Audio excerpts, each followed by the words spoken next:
علی وقار یہ جنت نظیر کشمیر ہے، یہاں پر پھول کھلتے ہیں، میں دیکھتی ہوں کہ آسمانوں پر شفق نے رنگ بکھیرا ہے،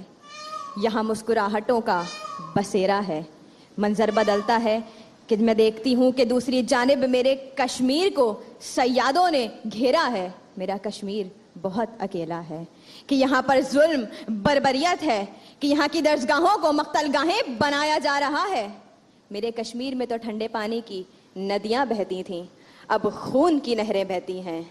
کہ میرے سامنے ایک جنازہ ہے اور اس جنازے سے لپٹی ہوئی اس کی ماں، اس کی بہن، اس کی بیٹی، اس کی بیوی ہے جو رو رو کر یہ پکار رہی ہے کہ یا خدا یہ جنازہ کون اٹھائے گا، یہ جنازہ کون اٹھائے گا۔ تو اسی ظلم کی گھٹاؤں سے کرن پھوٹتی ہے کہ نوجوان سبز ہلالی پرچم تھامے لا الہ الا اللہ کی صدائیں بلند کرتے ہیں، کیونکہ ہے یہ ان کا مان کہ کشمیر بنے گا پاکستان، کیونکہ ظلم پھر ظلم ہے، بڑھتا ہے تو مٹ جاتا ہے، بڑھتا ہے تو مٹ جاتا ہے۔ صدر علی وقار،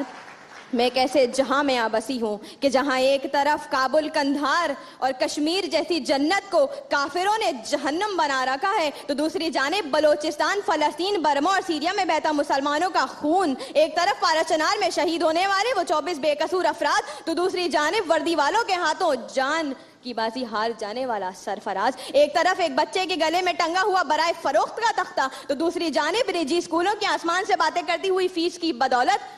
تعلیم سے محروم غریب کا بچہ۔ مگر صدر علی وقار ٹھہریے کہ ظلم وہ لاوا ہے جو اپنی حد کو عبور کر لے تو پھٹ پڑتا ہے اور وقت کے فرعونوں کو دبوچ لیتا ہے۔ ارے کہہ دو اس ظلم کو کہ اپنی اوقات میں رہنا سیکھیں، نہیں تو سر کاٹ کر اغیار پر ٹنگا دیں گے۔ جو روز دکھائے گا تماشائے لہو یہ ظالم، ہم اس کو سرعام موت کے بازار میں بھٹکا دیں گے، کیونکہ ظلم پھر ظلم ہے، بڑھتا ہے تو مٹ جاتا ہے، بڑھتا ہے تو مٹ جاتا ہے۔ شکریہ۔